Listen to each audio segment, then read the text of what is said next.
GS Scumbags, what's up? You got Eli joining you solo today. Tyler and Noah are both busy. They couldn't make it out, but gonna make it up to you guys by those two not being here. We got our friend Jamion Franklin to join us. As many of you may know, Jamion spent some time with Notre Dame, and then had some memorable seasons with us in 2022, 2023. Jamion, thanks for coming on, man. Yeah, no problem. Thanks for having me. Glad to be here with you guys. Of course, of course. Well, wanted to dive just to get right into it. Jamion, take me through, you're from Maryland. You came up in your early days playing at, I believe it was North Carolina High School. Yeah. Cool, cool, cool. And what were those days like? Were you always on the D line or like I guess what did your early playing days look like? Yeah, so I mean, obviously where I'm from and where I grew up, you pretty much play any and everything. You just play football, but always being a bigger guy, I mean, you played on the line. I mean, I played a bit of O line, D line, fullback, tight end, like, you kind of just play wherever and just find where you want to be. And from when I started playing in middle school, that's when I first started. I just always liked D line. I kind of watched D linemen growing up and kind of envision myself becoming that. So I kind of found my place really early playing D line. Cool. Who were some of your guys you looked up to when you were younger on the D line? I mean, pretty much I watched Aaron Donald. I mean, being a shorter D tackle, that's somebody that you always Beast. like. I'm going to throw his film on. And Dominican Sue, just back in his heyday was when I was growing up. Was when he was really dominant. And then as I got older, started to really find other players that I enjoyed watching.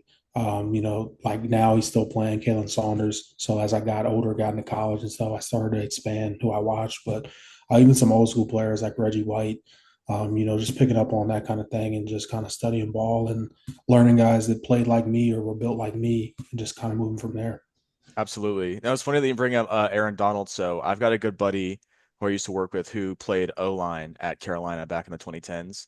And he talks about playing Pitt when they had Aaron Donald, and he's actually got a picture of him up on Instagram doing what he likes to call attempting to block Aaron Donald. Sheesh, He I was couldn't like, imagine. "Oh, dude," he was like, "Bro, I went out there for warm-ups and I see Aaron Donald. I'm like, oh, he's not that big. I can handle him." And he was so fast and so strong. And there's actually a clip of him. I believe he like tackled two Duke players at one time. Yeah, that's the infamous thing, man. I know Oh, when I hit the portal, and Cutcliffe and I were talking a bit. He was like, who's your favorite player? And I was like, it's got to be AD. I mean, that's just the D tackle of all D tackles. He's like, yeah, I've got some very not fond memories of that guy. And that picture always comes to mind.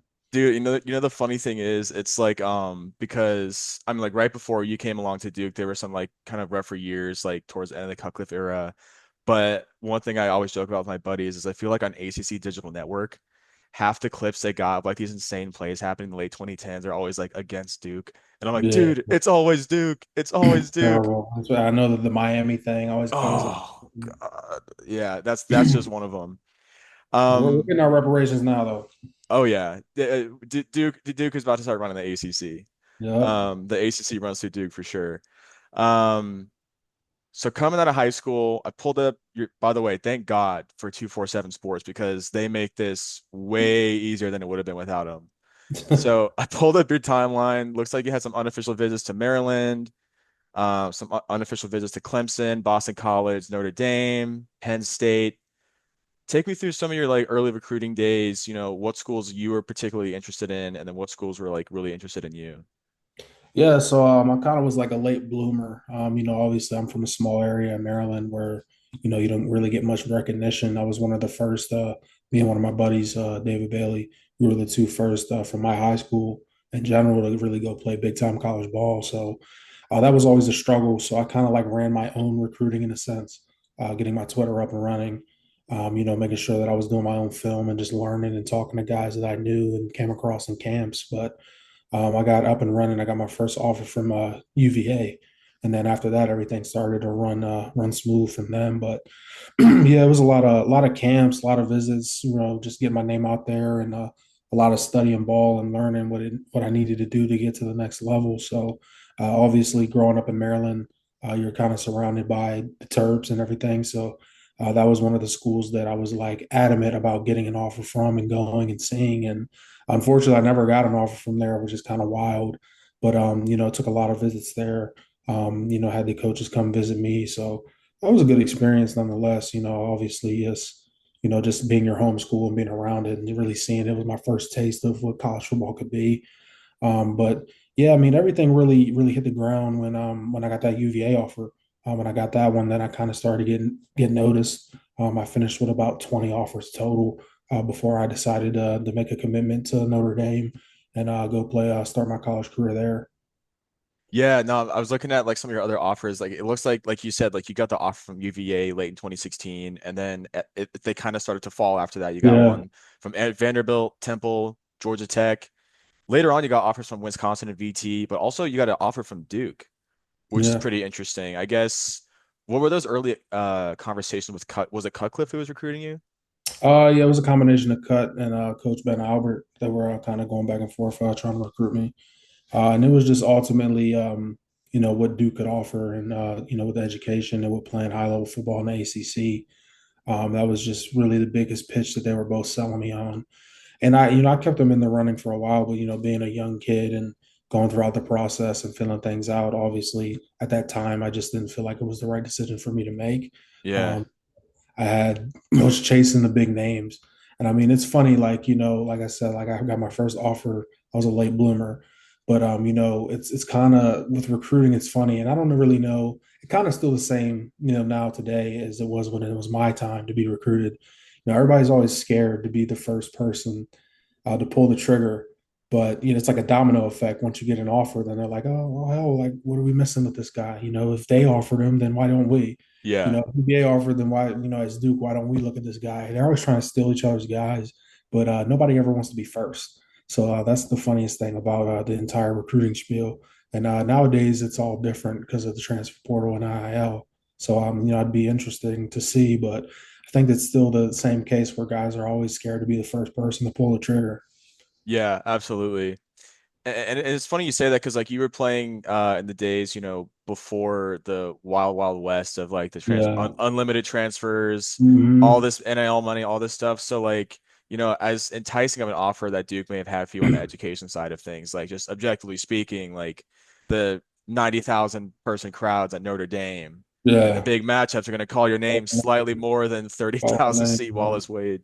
Yeah. Well, cool. So, looking at your 247, you committed to Notre Dame, you signed your letter of intent later in 2017. Funny kind of full circle like of events. Coach Elko was actually at Notre Dame at the time of your commitment. Was he Yeah. involved in recruiting you back then? Oh, absolutely. I mean, I'd say to this day, there's not a chance that I go to Notre Dame without Coach Elko, telling me the plan for me, giving me the vision, and coming to my hometown even, and having dinner with me, and talking about the future and what could happen, what he's seen in me. So, I mean, I even took him to my hometown barbershop. He came in my hometown barbershop with me while I got a haircut. So, Oh he man. was real instrumental in getting me to put pen to paper, and unfortunately, I didn't get a chance to play for him. He ended up taking the A&M job after I signed a letter of intent. So that's it's kind of crazy as we get to it later. For the full circle moment for us to link up at Duke. Yeah. So you commit to Notre Dame. You play your senior season in high school, 2018. You get to Notre Dame. Four total tackles in 2019, three solo tackles. I guess what was your role looking like in Notre Dame in that first season in 2019? Were you in there regularly or like just being shuffled in from time to time or like what was your playing time looking like back then? Wasn't much for sure. I mean, we had some really talented guys, really loaded, and at that time in my career, I just still was figuring out like the different level of ball. I mean, coming from where I played, I was dominant. Like there was nobody that could even touch me or see me or anything. And then you make that adjustment and get to college where they get a bunch of views, and you go there, and I mean, there was like in my league, there was not much passing, so I wasn't really a pass rusher. Never developed it. Never had a chance. And then you go there to where it's it's spread offense. It's all mixed together. There's personnel's involved. So at that point in my career, I really just didn't make the transition yet. So I was kind of sporadic. I mean, get in blowouts because we were dominant. I mean, we were a really good team there at Notre Dame. So get in there, get some garbage time run, and got that kind of deal. But no, I wasn't nearly the player that I ended up becoming. Later in my career. So at that point, it was just kind of getting a feel for it and being a young guy. Yeah, I got you.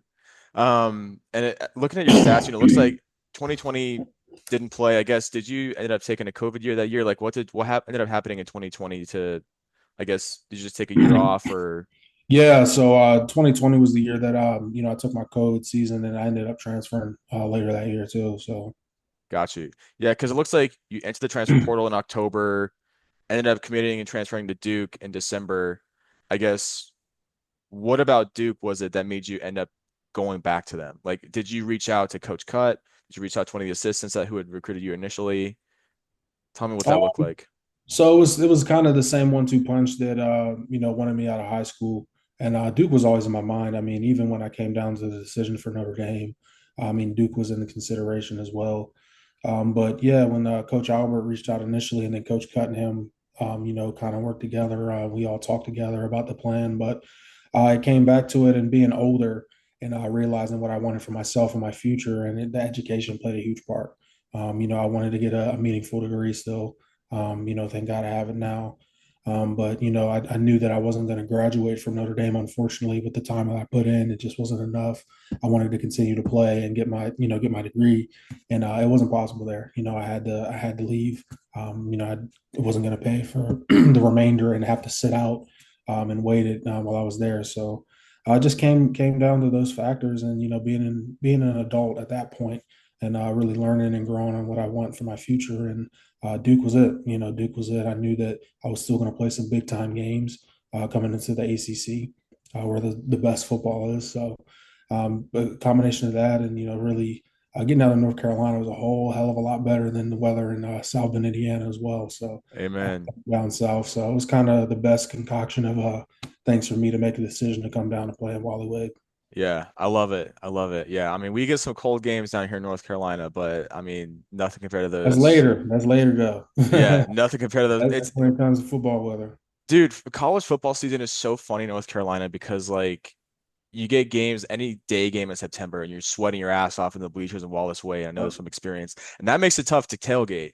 I love throwing back a bunch of beers at the tailgate, but then you go into the to Wallace Wade on a hot September day, Cooked. and dude, before game time even comes around, you're just sitting in the bleachers like, Yeah, oh, you you're just feel like cooked. shit.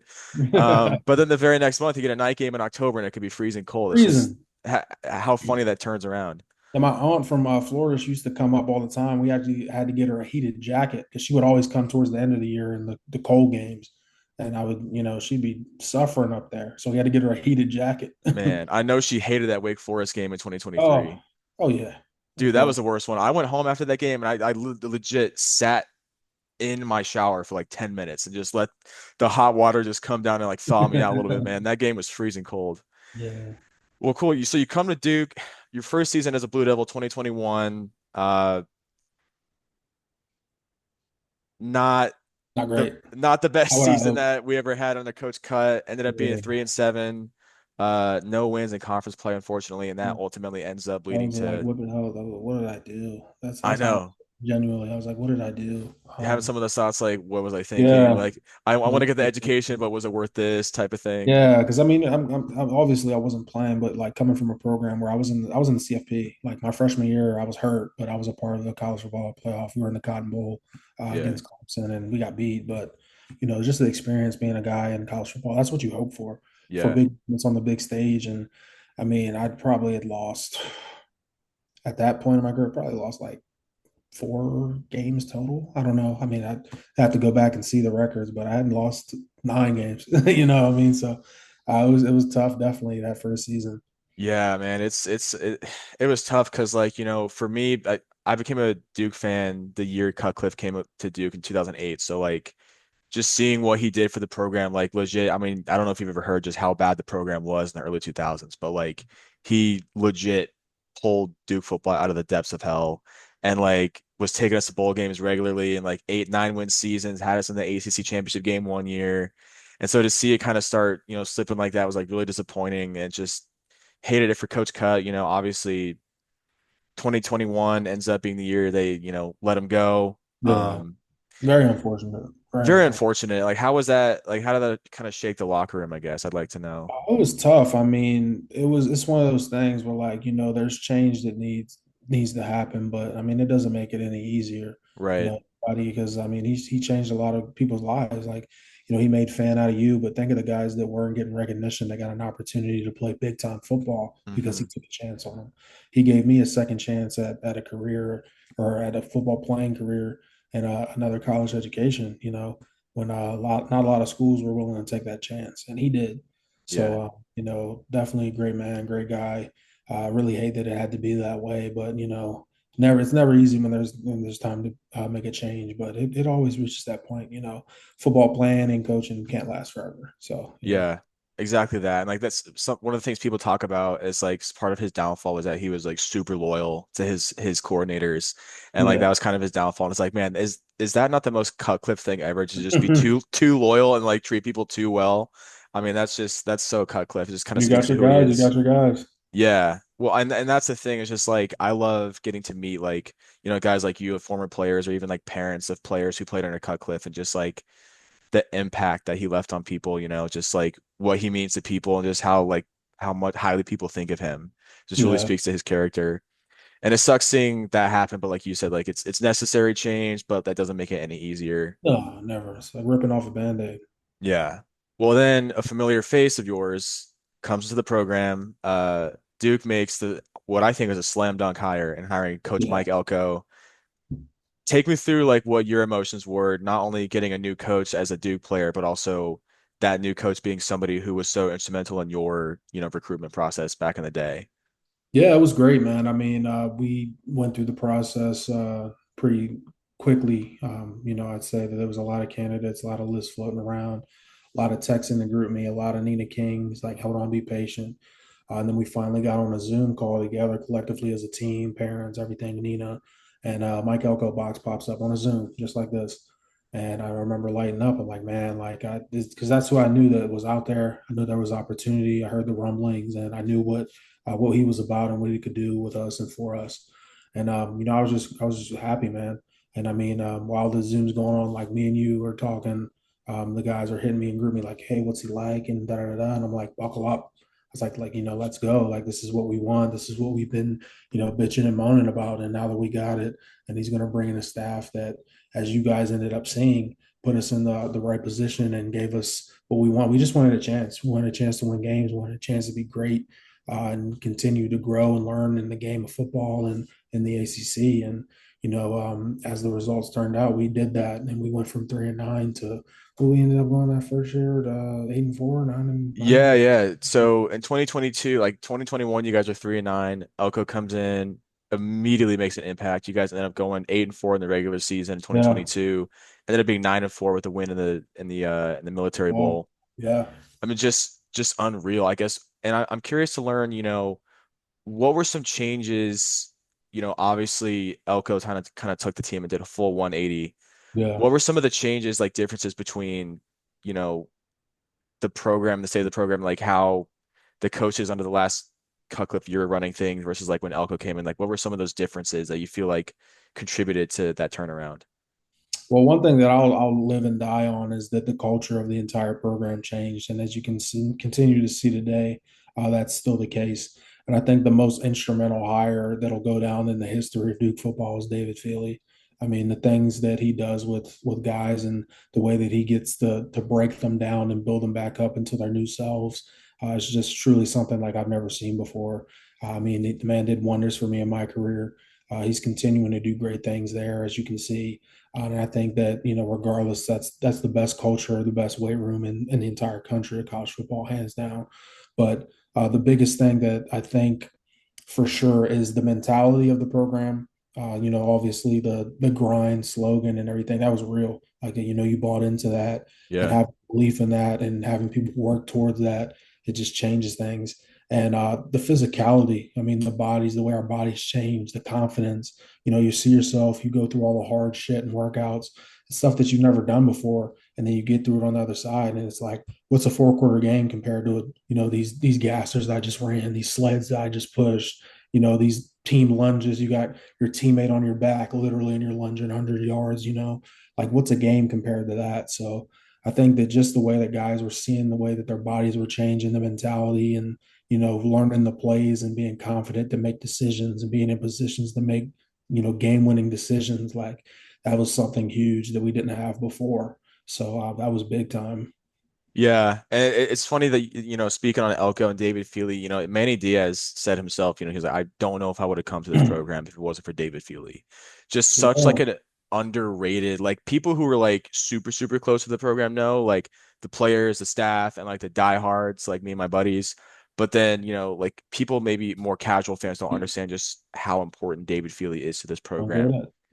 that. Um, and one of the similarities between David Cutcliffe and Mike Elko, I mean, I don't know if his speeches were as iconic in 2021, but Mhm. one thing about David Cutcliffe, he could give a pregame speech. I mean, his Mhm. speeches in the 2010s when Duke was winning a lot of games was just amazing. And I remember watching Instagram videos when Elko came in and they would have kind of audio snippets of his speeches, at halftime before the He gets them game. going, man. Oh, dude, I mean, he would get you guys fired up. He'd get me Hey, fired up. yeah, you're liable to get some spit in the eye, man. He's passionate. I love He's that shit. passionate. He's gonna let the emotions fly, and he's not. That's the thing. Like, and that's what I told everybody when he got hired. I was like, "There's no more coddling or sugarcoating. Like, he's real. Like, he's gonna cut and dry. Like, everybody has the same goal. We want to win games. We want to be successful. There's no BS, and he's not gonna BS you. And I mean, that's the relationship you want. And that's what, anytime that I went to him or went in the office and sat with him and, we looked each other in the eye and he told me how it was and what we needed and he cared about me. And it always comes back to that at the end of the day. He's like, I care about you. This is why this has to be what it is. But yeah, he could always definitely get the guys fired up. I love it. And I spoke to I'm sure you remember Musa Kane, defensive back for Duke. Spoke to Ooh, Musa recently. I got the chance to go a buddy of mine who runs the Instagram account called Duke Global Zone is good friends with mm, Musa. And I get this text on a Wednesday at like 3 o'clock. He's like, yo, like I'm about to go shoot a NIL ad for Musa at the Pascal Fieldhouse. You want to pull up? And I was like, yeah, boss, I got a headache. I got to get out of here. Sped to yeah, Durham, went to shoot that ad. But one of the things that Musa said when I was talking about with Musa, was he was like, bro, Elko was a madman. He would leave Duke at like 2 in the morning after watching film and then be back on campus at like 6 a.m. like yeah. for practice and shit. Just like absolute madman dedicated to the game. I love it. Yeah, he's married to the game, and he's one of like if you ask anybody, he's well respected in the industry as one of the greatest defensive minds in college football and football in general.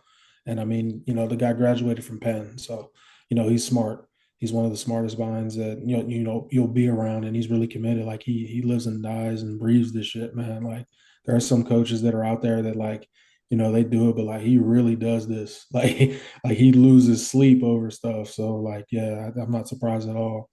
My buddies and I have a running joke where we'll be talking about like especially do football, but we'll always say like I die for this shit. And Yeah, I think it Elko is one should of those mean dudes. something to me. Yeah. Yeah, this shit means something to me, man. But we'll also do it at like the most random shit. Like we'll be at like a Durham Bulls game or like a Carolina Yeah, Wildcats game, be like, I die for this shit. But yeah, we die for this shit and it's Duke football. And I think that's Elko for sure. it's real, man. That's how I feel about Duke football, man. I Man. die for this shit, It's man. just like I don't know what it is, man. It's just there's something special about it. Like you appreciate because like it's not a program that's won a bunch of national titles. It's not a Yeah, program that's won a bunch of like conference championships, but like because of that, like if you're a Duke football fan, you have to really want it and like you have to really care about it and like it makes you appreciate the little things. yeah, absolutely. Like we're by all means not a blue blood in football. And that was kind of my thing. Like I was a big pregame speech guy. Like if it wasn't me, it was Dwayne, but like most of the time it was me because I know the right things to say to guys, being a gritty guy that had to build myself. I was a transfer portal guy that became a captain. Like that doesn't happen. And Yeah. I was like, you got to really get to a point where you reinvent yourself and say, like, what do I want to get out of this shit? Yeah. And when we started that year with Elko, like it was building it from the ground up. And I used to tell guys, I'm like, we built this shit. Like nobody, is counted on us. Nobody's rooting for us. Like we built this. We went 3-9, and people could care less. There was nobody coming to the games, but once we started to win, like people were showing up and packing the house, and it's like we did that. Yeah. We did that collectively, and it's different when you build it yourself. I told them like if you build it, the people will come, and we did that, and it's continued. Like the standard is set now, but it's a hell of a lot different than you're going off of your past history. Like Notre Dame, like Notre Dame's always going to be Notre Dame. based off the past. Like people are going to go because of the brand is it's built to sell. Yeah. Duke basketball is always going to be Duke basketball because they built themselves. But Duke football is continuing to be built and grown right now, and people are starting to see that, and I love that. And we started that. Yeah. It's the shit, man. It's like seeing it's like, when Cutcliffe came in, there was nothing. He built something, and then it started to kind of teeter and fall off. And then Yeah, your generation kind of came in and built on top of grab the that. rope. And then Manny and his guys are starting to build on top of that. And it's just Yep. building brick by brick. And it's just such a beautiful Yep. thing to watch. Well, so back to 2022, that was kind of a breakout year for you because looking at your stats, you had 26 total tackles, 8 solo, 3 sacks, 5 passes deflected. Yeah, man, I was out there playing SWAT, man. The Kimbe. Dude, you were getting up there swatting that shit down. Did they have you up there on like field goals or extra points by any chance? Yeah, I was. I mean, if you're in that unit, like the defensive unit that unfortunately got scored on, you were still out there. But yeah, I think I was like top five in the ACC and PBUs, like number one as D lineman though. So yeah, that was a good year for me. It was really again like it got to the point like in the summers, like the summers are hard as shit, man. Like that's what nobody gets. Like they always see you come out there looking real pretty in your uniform, but like you're grinding, like you're running 110s, you're lifting, you're up at 6 a.m., you're doing team workouts, like that shit's tough. But it got to a point in the summer where I just made a decision. I was like, it's not a want, like it's a need. Like I need to be the guy. I need to be the nose guard. And I think that season was a culmination of me making that decision. Feely really, pushing me, and just my teammates like, hey, like we need you to be this hard nosed guy, and just answering the call. Yeah, absolutely. Well, so 2022 season, like we said, you guys go 8-4 the regular season, end up winning the Military Bowl. Start off the season with, a shutout win over Temple, win over Northwestern, win over A&T. I was at that game. I guess at what point, whether it be the off season or some point early on in the season, was it kind of clear where it's like, okay, like this is not the same team as last year. This is not the same, we're gonna go 0-7 or whatever in conference play. Like what at what point was like very clear that it was not the same team? I think that we knew when we got into camp, it was just different. Like the way that people were moving, the way that like guys you see Yeah. last year in previous camp, like no, he's fucking running 21 miles per hour now. Like he's catching the ball, making a move. Like our corners, our DBs, like they're hitting shit. Like it was a point like where we knew like we were gonna be for real. But that first game, we came out and shut out Temple. We were like, yeah, we got something here. And just the way that we did that to them, and then we went after the game, and everybody was like happy about it, but it was like happy but move on. Like we won one of the three games the year before, like we're celebrating like it's the Super Bowl, but we were like, okay, like that's one win. How do we get better? And that was like from early on. And then again, like we went into that Northwestern game. I think that was a tone setter, and I took that shit personally because like it was physicality, a Big Ten physical team, like da da da da. And I even told the media, I was like, look, like we're physical, and we're gonna go show them. Like I told them straight up, like I don't even care if it was bulletin board. I was like, we're gonna go show them what physicality is. And I think that again comes back to the mindset that we cultivated in the off season of like, who the hell are you to tell me that I'm not physical? You don't, you know what I mean? You don't see the growth that we made in the weight room from the year before to now to tell me like Yeah. we didn't build this shit. We didn't build this physicality. So I think that like that Northwestern game, us squeezing that one out showed us like we got something special, just right from the beginning, camp leading to the shutout win. And then that next week taking down a Big Ten team, that just kept everything rolling. Yeah, I love it. And it's cool looking back to like the 2022 season because like I remember so many of these games, like just returning on the game at Kansas, like that was a loss, but like you guys come back with a big time win over Yeah. Virginia.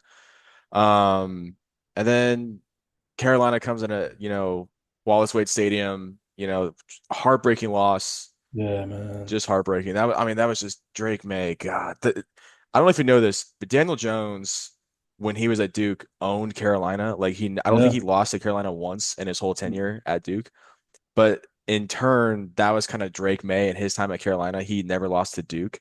Yeah. And that Should have a few times.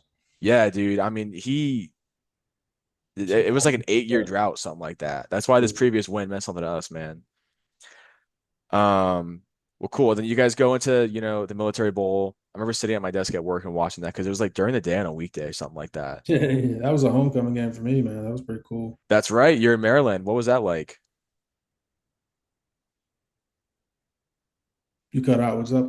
Oh, sorry. I said that's right. You guys were in Maryland for that one. What was that experience like? I was great, man. I mean, I had a lot of, buddies from high school come out and watch the game, obviously in the Naval Academy, right across the Bay Bridge. I grew up all across the other side. So it was great. I mean, just coming around, being around and, watching lacrosse or, watching football games at the Naval Academy, and then getting to play on that field and be in that locker room. It was truly special. And yeah, so it was a great experience, to have family, friends, and all kinds of people there to support me and being home. I hadn't played a game in Maryland since I was in high school, so it was great. Yeah, I know we had another Maryland guy on the team. I believe Jordan Moore was also from Jomo, Maryland. yeah, Jomo, yeah, man. dog. And I think Jomo was also from Maryland. So for both of you Hmm. guys, it was kind of a big time homecoming game. Yeah, I remember when they announced that where we were going. Man, looked at each other. I came in there wearing a Kyle Hamilton jersey, so I was like, I knew where we were going, and we're like, we're going to the crib. I love So it. That's awesome. So you guys go on, you play UCF, you beat them 30-13. You guys end up 9-4 on the season. mhm. Go into the 2022 offseason. Schedule gets released. I mean, just an absolute awesome schedule slated for 2023. Opening against Clemson, Yeah, uh, playing against NC State for the first time in a few years. Because you probably know this. Like Duke hasn't played State that much in the last 10 years. They yeah. played them every year up until '09, and then played them in 2013, 2020, and then that was it. So Very odd. to see you guys play them at home was fucking awesome. I guess what was the mindset like? You guys are coming off a hot 9-4 season after turning things around. What were expectations and kind of mindset going into 2023? Yeah, I mean, the schedule was definitely a part of the reason why I decided to come back. I didn't realize that I had another year. So when I found out, I was kind of like, do I stay? Do I go? But I definitely saw the schedule. I was like, yeah, like this is what you dream of playing big time games. Like, you don't get to open against Clemson that much, at home on prime time, being the only game in the country on Yeah, TV. Yeah, I mean, it was kind of the same thing. Like we knew that we had built something great on that season, but to come back and have so many guys return of that special team, that special defense in particular, and we knew that we could be great if we brought them back again for another year. So, yeah, we had a great mindset coming into the year that we were going to win everything, and it started off with, everybody doubting us with Clemson, and we knew all along we were going to beat them. We knew we were going to beat the piss out of them just because of the fact that everybody was like, it's like a David and Goliath situation. And we knew that, like, we weren't the underdog. Like, we came in there, we are going to out fucking physical them. And that's exactly what we did. Like, we set the tone up front. And, that's how practices were. Like, we went into practice and beat the shit out of each other to the point where we had to tone down stuff. So it was no surprise to us. dude, I remember that clear as day, like buying tickets to the Clemson game and like talking to my friends who were like all college football heads and be like, yo, like, you think Duke has a chance against Clemson? Not a chance, bro. Not a chance. And I was like, I went into it so nervous, walking in, seeing all the Clemson fans, because like that, there was a lot of Clemson fans Out there. of orange. Bro, they low key took over Wallace Way that night, and it was kind of tough, but that made it even sweeter when like you guys pulled the win off. Sent all of Yeah. them home sad, bro. I remember like first quarter, it was either like tied or like super close. I forget what the score was at the end of the first. And then at one point, like it's super tight, super close. And then at one point, so I was sitting in section 31, which is all the way at the end of the horseshoe on the Duke side, closest to Mhm. the scoreboard, surrounded by a bunch of Clemson fans. And then Riley hits that like 45-yard run Yeah, breaks the run. down that sideline. I'm freaking out. I lost my voice. And then that at that point, I was like, wait a second, okay, we've got a shot here. Like they could pull this out. A Mhm. couple awesome plays pop, end up winning 28-7. We stormed the field. Beautiful night. I've got a great video on my iPhone of Dabo Swinney walking right past me, just looking disgusted with himself. It's amazing. You just see his face. He's got this scowl. It's just beautiful. And that's when everybody was kind of put on notice. You know, you guys get ranked. I believe you guys went into the rankings at 22 after that. Yeah. Um, just unreal vibes. Next week, kind of a gross downpour, rainy game against Lafayette. That was a beat down. Yeah. Not much to write home about there. Win over Northwestern in a hot one. I was there. Beat down of Connecticut. And then rumors kind of start swirling. Like, wait a second. Like, what if game day comes to Durham? Like, is Yeah. is there an outside chance that this happens? Like, what could this possibly happen? Who would be the guest speaker? Like, take me through like that week leading up to the Notre Dame game. What's going through your head playing your old team, but also Yeah. is game day going to come to Durham? Well, first and foremost, guys definitely were, listening to the Romans a game day, but at the end of the day, like that wasn't something that I let them like, think about. It was personal for me. Like, it was definitely like you see the Michael Jordan documentary, like that shit's personal to me. Like Yeah, yeah, that yeah, was, and like that's one of the games that I saw in the schedule. I gotta come back. Like I gotta get my get back. But deeper than that, it is again like it was another instance like with Clemson where everybody's like, oh, they don't have a chance. Like, this is Notre Dame, this is Duke, blah blah blah. And of course, like, you go into it and there's a lot of emotions and a lot of that, but it's the whole thing. Like Elko started with we had the captains meetings and stuff, and he started with like we're not the underdog. Like I want you to get that out of everybody's head. And like I was like, we feel like we can win this game. Like it's the same instance with Clemson, they're sleeping on us, and that's not a thing. Like, and again, like it was a personal thing for me, but personal for the D line in general, because again, our physicality was being tested. This is the best O line they've seen. They had two great running backs, blah blah blah. So like I remember we ended up installing a defense, like a 5-man front for the run.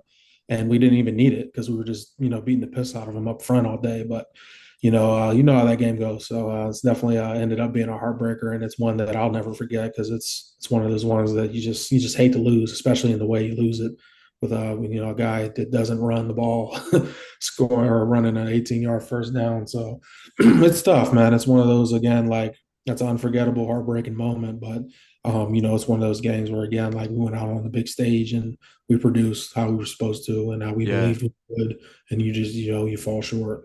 yeah. I mean, that was just, as like I mentioned earlier, like I've been doing this Duke fan thing for a long time, and I've seen like, even when the team is good, like it's hard for Duke football to pull like a full crowd and not be overrun by opposing fans, like even when things are good. But like Yeah, to come in, have game day, come into Wallace Wade, it's true full sellout, no tickets left.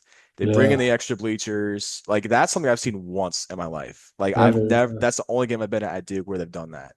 yeah, And packed house and a good Duke crowd too. I mean, there's probably 65-35, maybe 70-30 Duke fans. Just unreal vibes. Obviously heartbreaking loss. I'll never get over that. But you and me both, man. brother, we move on regardless. So Riley gets hurt, and I remember so clearly he gets hurt. You guys have the week off after that. So going to the state game, it's like, okay, maybe he could come back, but like, do we want to risk it against NC State when we have FSU next week? Like, that's kind of the mindset of the fans.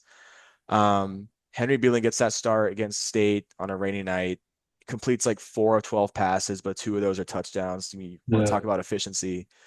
Um, Now I'm a guy, so I live in the triangle. I'm in Raleigh. So being a Duke fan in Raleigh sucks because I'm yeah, surrounded by state fans all the time, and they're just loud, they're arrogant, assholes. they're noisy, they're assholes. I mean, you see like all those pictures from like during the game. Like there's Yeah, one play where you guys are like all in the end zone hitting yeah, this they're yeah, they're in front of fucking their fans. Have you seen the legendary. picture? Have you seen the picture of Jalen Calhoun after he gets that touchdown and he's going like this right next to Yeah, Peyton Wilson?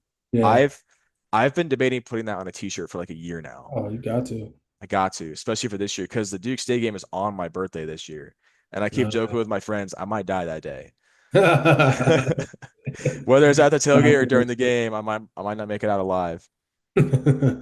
But you guys going to Florida State the next week, and like I just remember that pick six, that Chandler Rivers pick Yeah, six. Oh my God, legendary shit, man. thing of beauty. And then That was and uh, that was such a hostile environment, man. I mean, those Florida State fans, like, excuse my language, they're fucking horrible. dude, Like I my bet. like my cousin got like water dumped on her, like bro, like a bunch of fucking assholes. Like that was probably like there's two instances in my career where like I would have fought a fan after a game, and it was Florida State and Carolina my last year. Like absolute assholes. Yeah, So they dude. deserve everything that's coming their way now. Yeah, dude. That what was Struggle, it well, like 2-9 season last year? Thing of yeah, they beauty. deserve it. Yeah, I Their remember. hometown, and they were just a bunch of obnoxious assholes. Yeah. my buddies and I, when Duke was, winning last year, when the FSU fans were leaving, we were doing the chant, like doing the tomahawk chop in their faces. Because I don't know if you know this, but that win over FSU in 2024 was like the first time Duke has ever beat FSU, which Yeah, is crazy. But then, Riley gets hurt like again. Next week against Louisville, he gets hurt, for good, so to speak. He doesn't come back the rest of the season. yeah. Balls in the hands of Grayson Loftus. Guys beat Wake that freezing cold night. Oh, Car- Ugh, freezing, dude. Just so cold. So cold. But the next week we go into Carolina. I was mhm. there for that. Just talk about a game for the ages. Like I remember Yeah, it was a bit of a slow start for the offense, but then ended up tying it up and just back and forth all night. Just yeah, like, man. You couldn't ask for much more out of Grayson, man. He played his ass off. yeah, 100%. Goes into double OT, ends up being a loss. And you Yeah, mentioned the Carolina after fans Josh want, Pickett picked the ball off. I'll die on it. It's like a Dez caught it situation. Josh Pickett picked the ball off.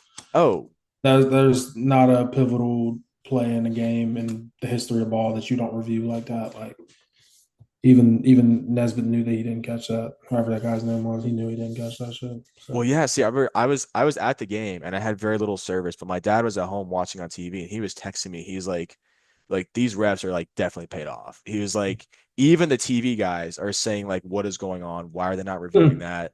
It's like they have to review. Like even the broadcast guys, like Wes Durham and those guys were like, this is crazy. Like Duke is getting the shaft right now. Yeah, And everybody on college football Twitter, like even like non-Duke, non-Carolina fans were like, what is going on? Like Duke's getting shafted right now. yeah, Um, just brutal. And then the cherry on top of all that is they storm the field, yeah, two man. unranked teams, and they storm the field. Ugh, just Carolina gross. played. I remember seeing those videos like of Carolina fans like up in y'all's faces after the game, just being assholes, man. Like Oh, that. so hard, man, so hard. And somehow I always got interviewed after losses like that. Like I don't like They're like, me. let's find the biggest dude and Yeah, I'm the interview him. saving face guy of I have to answer for why. Hey, why'd you guys play like that? Why'd you lose? Da, da, da. It was after UVA, that UVA game I had to talk to the media about that too, that disappointing loss. So Dude, that yeah. UVA game. It's just I drove up there for that. Like that's how sicko I am. I drove my girlfriend and I got an Airbnb in the mountains of Charlottesville, and we drove up from North Carolina for that game. Charlottesville's a great town, by the way. I enjoyed my time there, but ugh, just a Brutal. gross game. When it rains, it pours. Yeah, come back the next week, and that was about the time rumors kind of started swirling about the head coaching thing, but we won't dive into that. Yeah. Um, come back the next week and beat Pitt in front of a crowd of about 800 people. That I don't ever want to play at home on Thanksgiving weekend ever again. Like if there was a way we could avoid that, that'd be great. Just Yeah. tough. So the Bulls come out. You guys get Troy in the Birmingham Bowl. Me and my buddies travel down for that. That was fun to kind of end the season on a high note. Yeah. Trooper Taylor head coaches that one as About the coming interim head together. coach. What was that? It was about coming together, man, at that point, because I mean, nobody really wanted to play in the Birmingham Bowl, like, call a spade a spade. But at that point, like it was a question of like, are you guys gonna play or you guys aren't? And like we're like, dude, we got one guaranteed game left together as a unit after all we'd been through that year. So Yeah. it was only right to go out that way. So it was Yeah. that special one. It was just about, like you said, the vibes. Like, that's another thing Musa said when I was talking. He was like, bro, he was like, we didn't work that hard to prepare at all for that game. He's like, we were just there like as homies, just coming Yeah. together one last time. One last time, man. One last time for the OGs. That's pretty much what it was like, man. Well, speaking of vibes, uh, kind of a surprise to everyone. They brought Coach Cutcliffe back to practice for that Yeah. game. I Yeah. remember as a fan being a lifelong David Cutcliffe truther and believer, seeing him come back was just like made my heart feel good. And I Yeah. remember them saying Exactly. that, the players when they got off the bus, they were just quote geeked to see him. It What was was that geek. like? That was great, man. I mean, definitely was special. Because again, like you said, like a lot of these guys have the utmost respect for him, and it was terrible the way that things parted. But he's still very important in the timeline of Duke football. He brought a lot of the players that had success there. So it was great to have that. And it was again like it was like a rally and like one more time rally for the boys. And he was one of the boys. He was there with us, so it was great. Yeah, no, that was special. I mean, I remember like as from a fan's point of view, seeing, guys who are either going to go to the NFL like Dwayne or you, and then like guys who are probably going to be transferring like Jordan Waters Hmm. or, Peebles, like all of you guys played. I just remember as a fan, like that just meant so much. Like it just kind of spoke to how you guys were as a team, as family, really special stuff. But yeah, you guys ended up beating Troy, end up finishing the season at 7-5, 2023 for you. Yet your best season yet. 31 total tackles, 9 solo, one deflected pass, one sack. Um, and I guess, you know, since then, like there's still a lot of guys on the team that you played with that you knew. Yeah. How close are you still to this day with some of those guys? Like how often are you communicating with guys on the team currently? Oh man, yeah, still very close. I live in Durham right now, so I Oh, no go there kidding. frequently. Go to practices, go to workouts sometimes, and kick with the guys. I mean, VJ, West, all the D line guys. Those are my guys. Musa, he was one of my young guys when I was there. So it's different now. You go from being a captain to guys to seeing guys step into leadership roles and utmost respect. I know I've been through what the guys are going through, so I know what they're going through. I know what they're doing to prepare. I know this is a special group. They're kind of in the position now of, when we were in there in our last year of they're the older guys, they're the ones that are the tip of the spear. So Yeah. very excited. Coach Manny Diaz is a genius. The way he operates, the way that he's really rallied the troops and got the guys ready to go, and the way that he operates on a day-to-day basis is something that I envision if I were to get into coaching one day. Something that I would do. I would mimic the way that he works and to mimic the way that he has relationships with his players and the way that he keeps it lax but professional at the same time is such a good combination that I don't think many others could really do. Um, but yeah, I mean, they got a great group of guys. I think that Darian Muntz is going to be a star. To see Kayshawn the way that he's grown and the way that he's stepped into his Oh role. man. I mean, it's so many guys that have grown and became great leaders and great contributors. And I think that this season is going to be a huge one. The O line looks good. The D line is really sharp. They brought in a transfer from Dartmouth who is really good. He'll be a solid D tackle. Preston, a young guy who's been tremendous in his growth and learning. So yeah, I'm really excited. I'll be at a lot of games. Wes and VJ is the best edge duo in the country in the ACC, in my opinion. Oh, they're unreal. So, I'm really excited. We got All American Chan, All American Terry. So I'm really excited for the guys, man. I go around all the time, and the relationship is still there. I was the OG, I was the unk when I was a player. So I was just, now that my playing days are done, the unk and OG is still there, and he's going to be drinking some beer at some games this year. I love it. I love it. Yeah, I was gonna say I don't know. I forget what the guy's name is from Dartmouth, the guy they brought on the D line, but apparently, Josiah Green.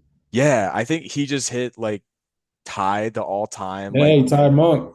like the Ty dead was Monk. it the deadlift record or The what was power that? clean. Power clean. That's crazy.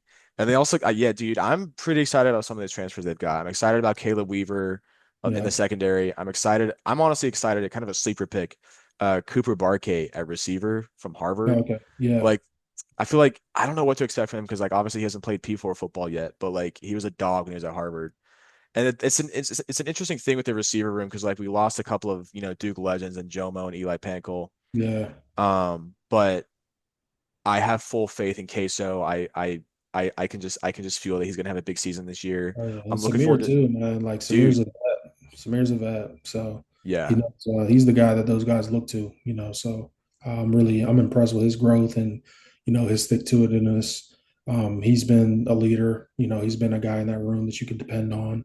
And, he hasn't had the greatest seasons or stats that he'd had hoped for his standards, yeah. stuck to the process. And I think this will be a big year for him. I think last year was a big kind of a like flashes for Mhm. Samir because like he had so my buddies and I we always go to the Blue Devil Walk and on more than one occasion I screamed like Samir Hagan's legacy game and like they Mhm. it ended up he had like three back-to-back legacy games last year. Like he went over 100 yards receiving multiple times, had a bunch of TDs. I think last year was his best year yet. I'm looking forward to seeing him and Queso kind of step up this year.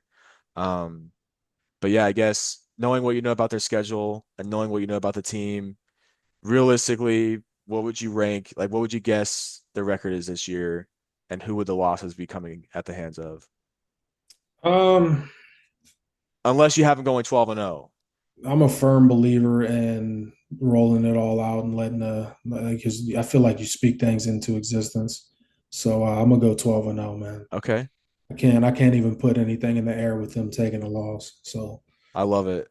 I know it'll be a challenging year. I know that there's going to be some tough games for sure, but I don't even want to, put any negative energy in the air for the football gods to even, consider.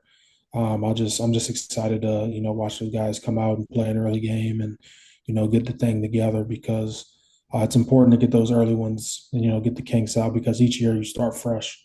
You Yeah, might have played guys before, but, guys will continue to grow and, change and, develop skills. And, each year you start a clean slate. So, that's the special thing about this game we love. You never play the same team. You never play with the same team again.